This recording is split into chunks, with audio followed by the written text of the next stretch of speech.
खबरें जो आपको सीधे जोड़ती हैं हमसे, जिनका आपकी जिंदगी पर होता है सीधा असर।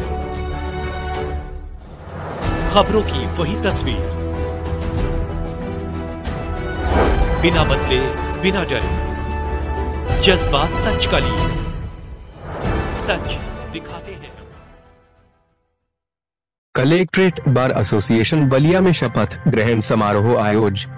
उत्तर प्रदेश जनपद बलिया में कलेक्ट्रेट बार एसोसिएशन बलिया में नवनिर्वाचित पदाधिकारियों का शपथ ग्रहण समारोह आयोजित किया गया।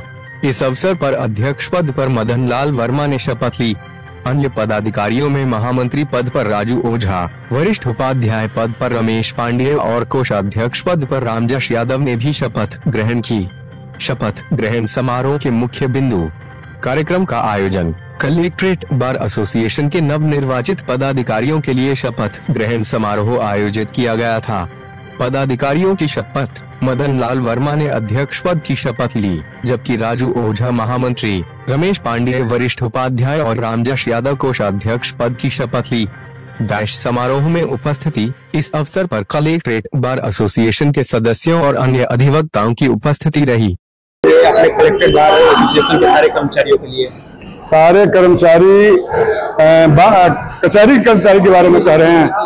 हम सारे कर्मचारी और अधिकारी दोनों के बारे में कह रहे हैं कि आप लोग अपने में सुधार करें, ईमानदारी से काम हो, वरना हम लोग भाई बख्शेंगे नहीं किसी को। आज आपका शपथ समारोह रहा और इस कार्यक्रम में कौन लोग भाग लिए और इस शपथ में क्या आपका फैसला रहा है, किस उम्मीदों से आगे आप कार्यक्रम में क्या रणनीति? अधिवक्ता हित में जो भी कार्य होगा वही हम सबको करना है, हमारी पूरी कमेटी को करनी है। कौन लोग शपथ आज लिए हैं? आज मैंने शपथ ग्रहण किया है, हमारे वरिष्ठ उपाध्यक्ष रमेश पांडेय जी शपथ ग्रहण किए हैं, हमारे मंत्री महामंत्री महोदय राजू ओझा जी, रामेंद्र ओझा जी शपथ ग्रहण किए हैं और इनकी पूरी कार्यकारिणी शपथ ग्रहण की है।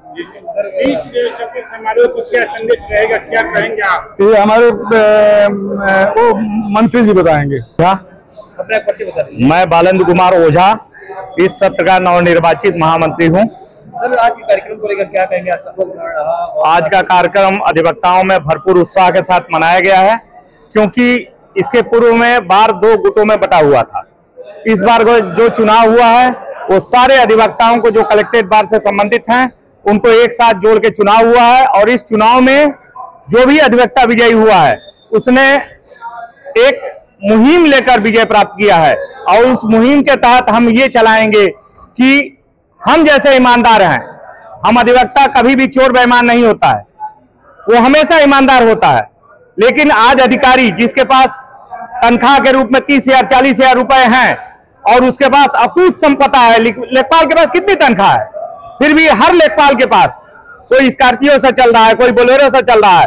तो मैं सारे अधिकारियों को, सारे लेखपालों को, सारे कर्मचारियों को चेतावनी दे रहा हूं कि अपने भ्रष्टाचार पे रोक लगाएं, क्योंकि सीधे एंटी करप्शन से उनकी पकड़वाई होगी, नहीं तो हम लोग अधिवक्ता मिलके लात जूते से उनकी पिटाई करेंगे। अपने पे अंकुश लगाएं। हम लोग के कार्यकाल के दौरान, अध्यक्ष जी के कार्यकाल के दौरान उनको अपने भ्रष्टाचार पे रोक लगानी होगी और ये आपके चैनल के द्वारा अगर ये बात जा रही है जनता में तो आप इसको भरपूर प्रचारित करिए, क्योंकि हम लोग केवल योगी जी 0 टॉलरेंस में नहीं आया है, हम लोग का जो कार्यकाल आया है वो 0 टॉलरेंस में आया है और अधिकारी जो हमारे कलेक्ट्रेट बार में है उनको चेतना होगा। ये मेरा संदेश है। कभी देखा जाता है कभी अधिवक्ताओं को भी परेशान हो जाते हैं।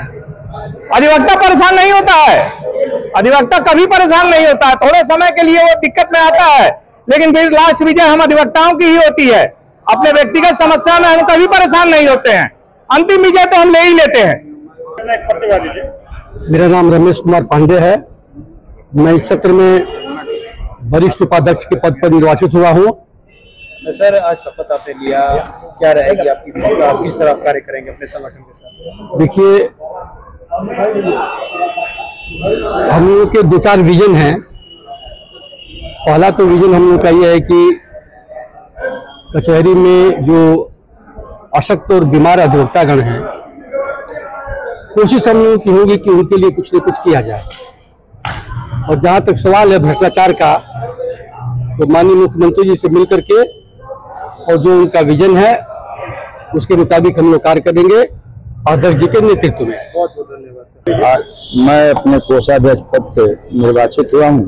क्या कहेंगे सर आज शपथ ग्रहण को लेकर? शपथ ग्रहण में ये हम कहेंगे कि जो हम लोगों का अधिवक्ताओं के हित की बात जब सोची जाती है तो हमारी पूरी कमेटी मिल करके और अधिकारियों से यही कहेगी कि अधिवक्ता का कोई अपमान न करे, और अधिकारियों से हम ये कहेंगे कि अपने कर्मचारियों पर नियंत्रित करके और भ्रष्टाचार का निवारण करें।